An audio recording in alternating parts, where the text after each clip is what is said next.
finance, l'argent détermine ce qu'on peut faire, ce qu'on peut acheter, comment on peut vivre, c'est clair. C'est un constat journalier de beaucoup de jeunes que l'argent est important, bien que nous savons tous que l'argent tout seul ne sert presque à rien quand on n'a pas d'amis, quand on n'a pas de famille, quand on n'a pas vraiment des patients pour lesquels il vaut vraiment la peine de s'engager. Quand on parle des politiciens, on parle de ceux qui donnent peut-être une image négative.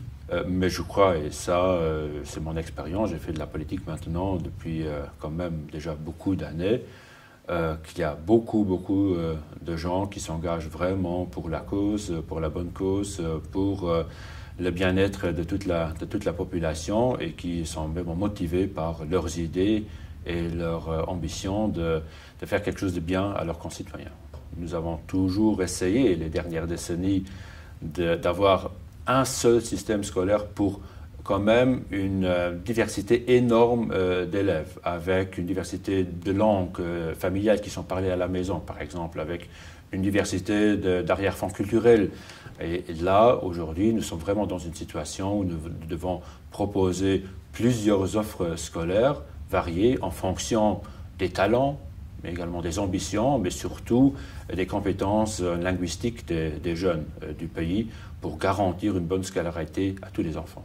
Je comprends qu'un jeune, un enfant, un adolescent qui a plutôt le sentiment que l'école, c'est pas fait pour lui, parce que l'école lui dit tous les jours non, tu n'es pas bon, hein, tu n'as pas réussi, hein, tu ne corresponds pas à nos attentes. C'est évident qu'un jeune ne se sent pas à l'aise à l'école, qu'il a envie de faire autre chose.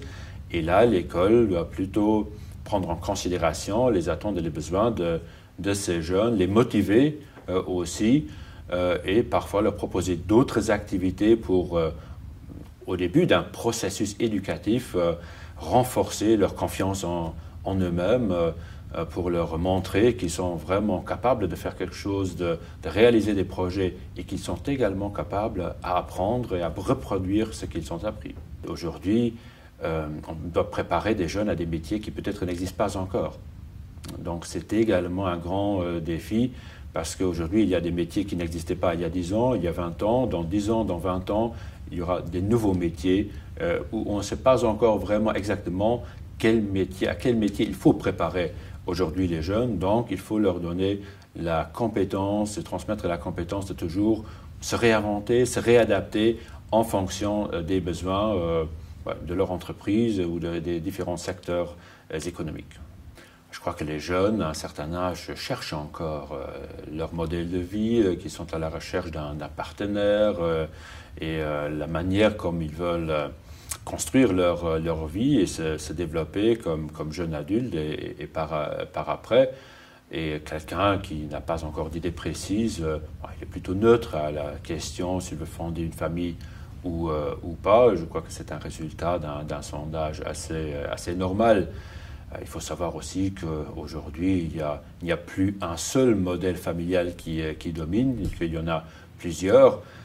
Ça donne également une responsabilité aux jeunes. Ça donne le choix d'un côté aux jeunes, mais de l'autre côté, prendre des choix, prendre des décisions est également quelque chose qui doit être appris, bien préparé. C'est une réflexion qui doit être faite. Je crois que c'est bien de vivre dans un pays où il y a quand même une solidarité qui est vécue par la population, mais également qui est institutionnalisée par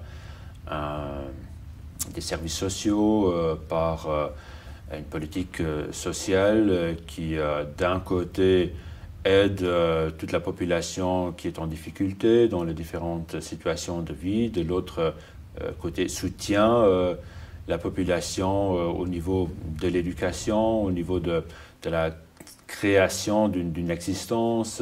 Je crois que tous les jeunes savent et le sentent déjà que sans solidarité, sans appui de leur famille, de leurs parents, de leurs proches, de leurs amis, c'est très difficile de répondre aux défis auxquels ils sont confrontés. Aucune politique sociale, aucune institution étatique peut remplacer cette solidarité qui est vécue au jour le jour.